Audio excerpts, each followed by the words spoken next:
preachers sitting down. ज़्यादातर आप लोग कभी उपदेशकों को बैठ के उपदेश देते हुए नहीं सुना होगा, But there are many things in our churches we do differently from other churches. लेकिन हम जो है हमारी कलीसिया में दूसरे कलीसियाओं से बहुत सारी चीज़ें भिन्न करते हैं, अलग करते हैं। We're not against standing up. Many times I stand, sometimes I sit. और खड़े होने के मैं विरोधी नहीं हूँ, कई बार मैं खड़े होकर भी प्रचार करता हूँ। But there's something I want to share with you in relation to how Jesus preached. और कई बातें मैं बताना चाहता हूँ यीशु मसीह के उपदेश के संबंध में। Most of us don't read the scriptures very carefully, और हम में से बहुत सारे लोग जो है वचन को सही तरीके से नहीं पढ़ते हैं, and that brings us a great loss. और उसके कारण हम बहुत कुछ खो देते हैं। So here is something which you may not have noticed. और यहाँ पे कुछ ऐसी बातें हैं जो आपने ध्यान नहीं दिया होगा। Whenever Jesus preached to unbelievers, he stood up. और जब कभी प्रभु यीशु मसीह अविश्वासियों के सामने उपदेश देते थे या प्रचार करते थे तो वो खड़े होकर करते थे। Whenever he spoke to his disciples, he sat down. और कभी भी वो बैठकर नहीं करते थे। When he spoke to his disciples, हाँ, जब वो अपने चेलों से बात करते थे he always sat down. और उस समय वो बैठकर करते थे, All the time. हमेशा। Now that's something which I thought about when I read it. I said, why was that? और जब मैं पढ़ रहा था तो मैंने ऐसा सोचा कि ऐसा क्यों करते थे वो। See, in the old covenant, the prophets never sat down. They always stood up. और पुराने नियम में देखते हैं कि जो भविष्यवक्ता लोग हैं वो हमेशा बैठकर ही करते थे। And Jesus was the greatest prophet of all. और प्रभु यीशु मसीह इन सब भविष्यवक्ताओं से महान थे। So when he spoke to the Jews, he stood up. और जब कभी वो यहूदी से बात करते थे, When खड़े he होकर spoke करते to the थे। disciples, he was treating them like family members. और जब वो अपने चेलों से बात करते थे तो अपने परिवार के सदस्य की तरह जो है उनके से संबंध रखते थे। The prophets were like teachers. और जो भविष्यवक्ता लोग हैं वो सिखाने वाले शिक्षक थे। And we have seen in our schools, a teacher always stands up. और हम अपने क्लासरूम में देखते हैं कि शिक्षक हमेशा खड़े होकर सिखाते हैं। I've heard nowadays some lazy teachers sit down, but usually teachers stand up. हाँ, अगर जो कोई आलसी शिक्षक होगा तो वो बैठेंगे, नहीं तो मैंने हमेशा खड़े होकर ही देखा है।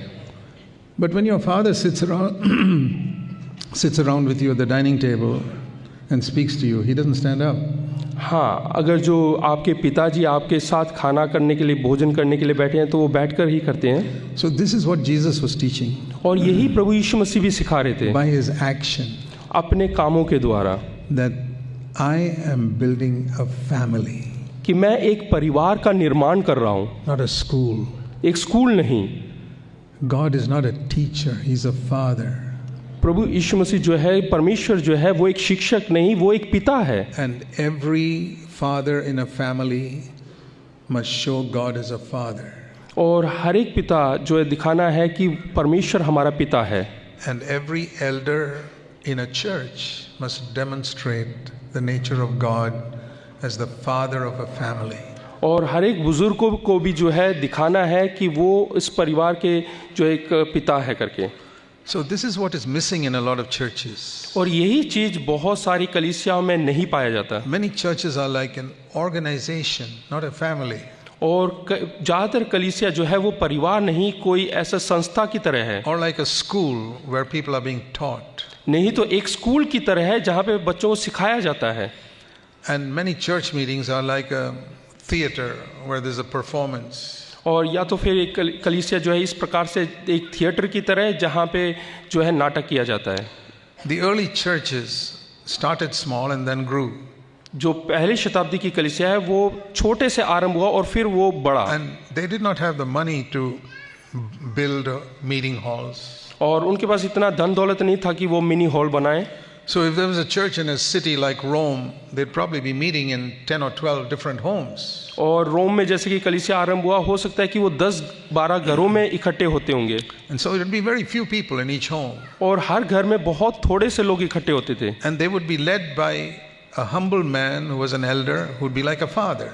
और उनकी अगुवाई जो है बहुत ही एक नम्र व्यक्ति के द्वारा होता था जो कि बिल्कुल साधारण सा है और वो एक पिता के समान होता था। I believe they would all sit around and share the word.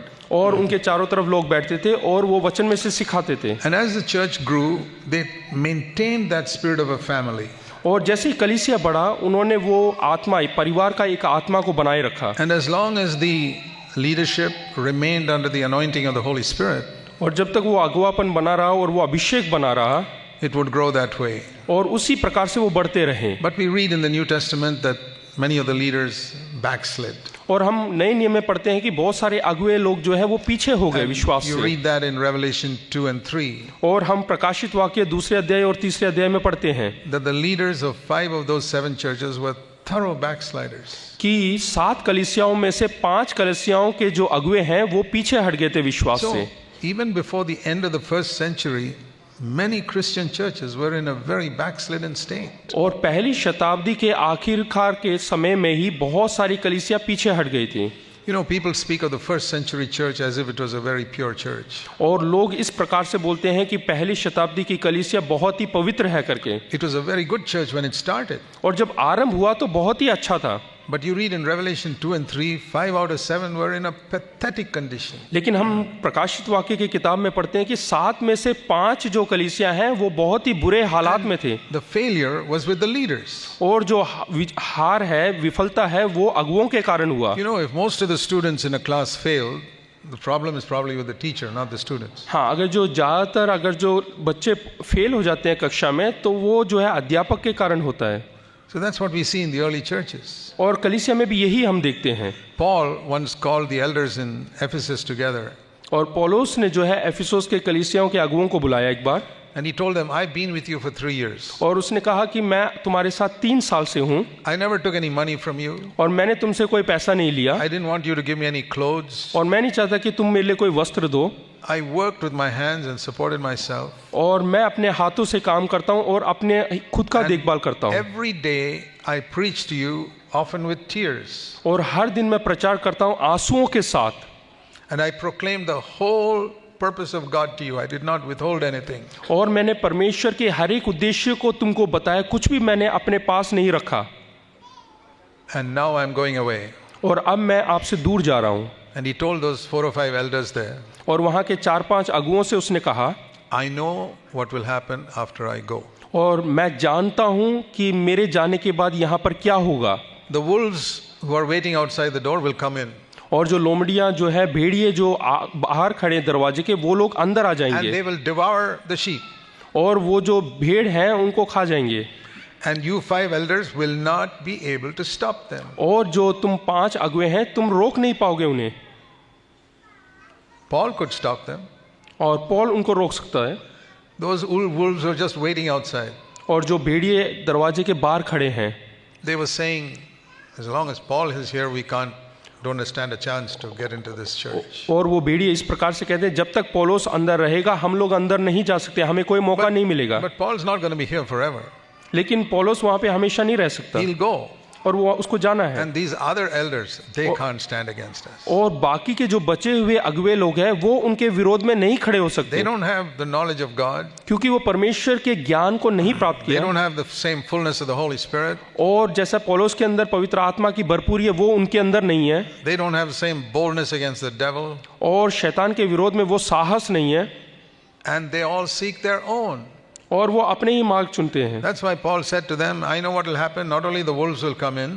और इसलिए पौलुस कहता है कि मैं जानता हूं क्या होगा, ना केवल भेड़िए अंदर आएंगे, All of you will split this church into little groups and take them off yourself. और उसके बाद जो कलीसिया है उनको छोटा छोटा टुकड़ा करके बांट दोगे और ले जाओगे। This is the first century church. और ये पहली शताब्दी की कलीसिया। You read that in Acts chapter 20, what I just told you. और जो मैंने कहानी में बताया है वो प्रेरितों के काम 20वें अध्याय में आप If देख you, सकते if you हैं। haven't read it, read that sometime. अगर जो आपने नहीं पढ़ा तो उसको कभी पढ़िएगा। I'm just showing that to you to say that the only thing that can preserve a church is one godly man like Paul. और पूरे कलीसिया को सिर्फ एक ही चीज संभाल सकता है, वो है ईश्वरीय व्यक्ति या ईश्वर परमेश्वर का भक्त जन जैसा कि पौलुस है। If you have one man like Paul who fears God and does not fear any human being, अगर जो एक भी व्यक्ति जो कि परमेश्वर से भय खाता है जैसे कि पौलुस है, वैसा एक व्यक्ति काफी है। and who does not fear the devil, और जो कि इंसान से और शैतान से नहीं डरता who है, wants to please God and doesn't want to please any human being. और जो परमेश्वर को प्रसन्न करना चाहता है और किसी इंसान को नहीं, If God can find one person like that, He can preserve a church. अगर जो ऐसा एक व्यक्ति परमेश्वर ढूंढ लेता है तो वो व्यक्ति कलीसिया को संभाल सकता है। If He cannot find a man like that, अगर जो वैसा एक इंसान नहीं मिलता है whichever church it is, it will be destroyed. तो वो जो कलीसिया है वो नाश हो जाएगा। That is the great need of our time. और आज के समय की जरूरत यही है। And so I say, especially to all of you young people, और यहाँ के जवानों को मैं एक संदेश देना चाहता हूँ I hope from a very young age you will really seek to study the Word and get to know God. कि अपनी जवानी से ही आप वचन को पढ़ेंगे और परमेश्वर को जानने की कोशिश करेंगे, Know God personally. और परमेश्वर को जो है एक व्यक्तिगत तौर से समझे, And believe that God can do something wonderful even through a weak, stupid person like you. और ऐसा विश्वास करे कि हमारे जैसे बेवकूफ इंसान के द्वारा भी परमेश्वर महान कार्य कर सकता है। He did not choose all clever people to do His work in the first century. और पहली शताब्दी में परमेश्वर ने बहुत ही बुद्धिमान लोगों को नहीं चुना अपने There काम were के लिए। a few like Paul who were very intelligent and clever. कुछ व्यक्ति थे जो कि पौलुस की तरह बहुत ही बुद्धिमान थे, But most of them were fishermen like Peter, James and John. लेकिन बहुत सारे लोग मछुआरे थे जो कि पतरस, यूहन्ना और याकूब की तरह। Even the Pharisees called them unlearned men. यहाँ तक कि फरीसी लोग भी उनको अनपढ़ करके बुलाते थे। So I want to say to you, the one thing they had was humility and the fear of God. और लेकिन एक बात मैं बताना चाहता हूँ, उनके अंदर नम्रता था और परमेश्वर का भय था। That's what I keep saying everywhere. और यही चीज मैं हर एक जगह सिखाता हूँ। Turn with me to Proverbs in chapter 22. नीति वचन 22वां अध्याय निकालिएगा। Proverbs 22 and verse 4. नीति वचन 22वां अध्याय उसका 4था वचन। Now in the Old Testament it was referring to material prosperity. और पुराने नियम में जो है वस्तुओं की आशीष के बारे में लिखा हुआ है, But everything that's written in terms of material prosperity in the Old Testament, we can attribute it to spiritual prosperity in the New Testament. पुराने नियम में जो भी वस्तुओं की आशीष के बारे में लिखा हुआ है वो नए नियम में हम आत्मिक आशीषों को देख सकते So हैं। let me read it like that. तो इस प्रकार से हमें उपयोग में लाना है। The reward of humility and the fear of the Lord are spiritual riches, spiritual honor and spiritual life. नम्रता और यहोवा के भय मानने का फल आत्मिक धन, आत्मिक महिमा और आत्मिक जीवन है। For many years I have believed that. और काफी साल से मैं वही विश्वास करता हूँ। God wants only two things from me. परमेश्वर केवल दो बातें मुझसे चाहता है। He wants me to fear and reverence Him. वो चाहता है कि मैं परमेश्वर का भय मानूं और उसको जो है इज्जत दूं। There are two types of fear of God. दो प्रकार के भय होता है। One is the fear that God will hurt me. और एक भय ऐसा होता है कि परमेश्वर मुझे कुछ चोट पहुंचाएगा। I don't have that fear. मेरे अंदर वैसा भय नहीं है। I have another fear, the fear that I may hurt God. और मेरे अंदर दूसरे प्रकार का एक भय है, वो ये है कि मैं परमेश्वर को चोट ना पहुंचा दूं। That means I may make Him sad by something I do. और इसका अर्थ यह है कि मैं अपने कार्यों के द्वारा उसको मैं दुखी कर सकता हूं। So one of the prayers I pray very frequently और मैं ज़्यादातर एक ऐसा प्रार्थना करता हूं, is Psalm 139. Bhajan Samhita 39। Psalm 139, and we read in the last two verses. भजन संहिता 139 उसके आखिरी दो पदों को हम पढ़ेंगे। Search me, O God, and know my heart, and try me and know my anxious thoughts. यहाँ लिख, ए ईश्वर मुझे जांच कर जान ले, मुझे परख कर मेरी चिंताओं को जान ले, And see if there's any hurtful way in me. और देख कि मुझ में कोई बुरी चाल है कि नहीं। When it says hurtful, it's not a way that'll hurt me, but a way that'll hurt you, God. यानी कि यहाँ पे हम देखते हैं कि परमेश्वर को चोट पहुंचाना, ये इसका मतलब ये नहीं कि मुझे चोट पहुंचाए, लेकिन परमेश्वर को चोट नहीं पहुंचाना है। And the Living Bible paraphrases it saying, Lord, show me anything in me that's making you sad. और लिविंग बाइबल में इस प्रकार से लिखा है कि परमेश्वर उन बातों को दिखा जो मेरे अंदर है जिससे कि आप दुखी हो जाते हैं। Do you want to be ready for the Lord's return? और आप लोग जो है प्रभु यीशु मसीह के दूसरे आगमन के लिए तैयार होना चाहते हैं। That's our subject today. और वही हमारा विषय है। Here is what you must pray, even if you don't pray it regularly, that is the attitude of your heart, it should be this. हाँ, अगर जो आप ये प्रार्थना लगातार नहीं करते हैं तो भी आपके अंदर ऐसा एक स्वभाव होना चाहिए, एक सोच होना चाहिए कि मुझे परमेश्वर को दुखी नहीं करना। Where the unspoken cry of your heart every day, हाँ, हर दिन का ना बोलने वाला जो रोना है वो ऐसा होना चाहिए। Lord, show me, is there anything in me that is making you sad? कि प्रभु मुझे वो चीजें दिखा जो मेरे अंदर है जिससे आप दुखी होते हैं। I'm not afraid that you will hurt me because I know you'll never do that.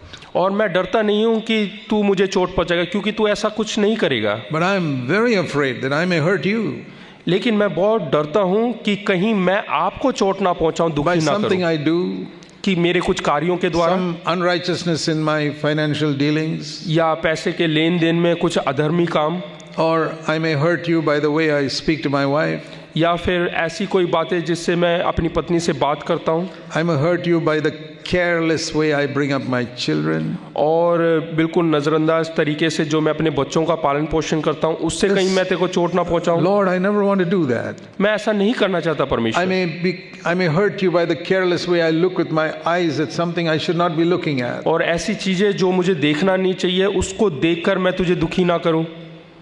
I don't want to hurt you. मैं तुझे चोट नहीं पहुंचाना चाहता। You suffered so much hurt for me on Calvary. और कलवरी क्रूस पे तूने मेरे लिए बहुत दुख उठाया, And it was my sin that nailed you there. और मेरे पापों के कारण तुझे ठोका गया। Ordinary nails cannot hold the Son of God on a cross. और साधारण से कील जो है प्रभु यीशु मसीह को वहां पर नहीं टांग सकता। There is no nail in the world that could hold the Son of God to the cross. और परमेश्वर के पुत्र को साधारण सा कोई भी जो कील है उसको नहीं रोक थाम सकता। No ropes, no nails. और कोई रस्सी या कोई कील। What was it that held him to the cross? और उस क्रूस पर किस चीज ने उसको वहां पे टांगे रखा? My sin. मेरे पाप, Your sin. आपके पाप। If it was not for that, he could have come down from those nails very easily. अगर जो ये कारण नहीं होता तो वो आसानी से वहां से कलवरी क्रूस से उतर कर आ सकता था। And the day I see that it was I who nailed Jesus' hand to the cross. और जो कील वहां पे तुझे गाड़े रखा वो मेरे पाप हैं। It was my unclean thoughts, मेरे जो है अशुद्ध विचार, my angry words, मेरे गुस्से का, क्रोध का जो शब्द my है, unrighteousness, मेरा अधार्मिकता, my pride, मेरा घमंड, the lust of my eyes, और मेरे आंख की the lust अभिलाषाएं, of my flesh, मेरे शरीर की अभिलाषाएं, my jealousy, और मेरा my जलन, bitterness, और मेरा my कड़वाहट, murmuring, complaining. और दूसरों के बाद शिकायत करना। These are the things that nailed Jesus to the cross. और इन्हीं सब बातों ने प्रभु यीशु मसीह को जो है कील में ठोका। When I saw that, जब मैं ये देखता हूँ, it made me hate sin more than any sermon against sin could have teach me to hate sin. और जब मैं ये सोचता हूँ तो कोई भी प्रचार से अधिक मैं पाप से जो है नफरत करता हूँ जो कुछ सिखाते हैं। You can hear fiery sermons against sin and you'll get scared against sin for 1 or 2 days. और बहुत ही भयंकर पाप के विरोध में प्रचार सुन के एक दो दिन के लिए आपके अंदर भय हो And सकता there है। are many sermons like that on the internet. और उस प्रकार के बहुत सारे जो है प्रचार होंगे, Maybe you've heard some sermons like that. और हो सकता है कि आपने सुना हो। How much effect did it have on you in the past? लेकिन आपके पूर्व काल में कितना असर उसने दिखाया? Maybe 1 or 2 days. हो सकता है 1 या 2 And दिन, then it wears out. और उसके बाद धीमे धीमे वो चला But जाता the है। day you see that it was your sin that nailed Jesus to the cross, लेकिन आप जिस दिन से ये देखोगे कि मेरे पापों ने जो है प्रभु यीशु मसीह को कील में ठोका है, then you will hate it. तो आप पाप से नफरत करने लगेंगे। You will see that you crucified Christ. आप देखेंगे कि आपने प्रभु यीशु मसीह को क्रूस पे चढ़ाया।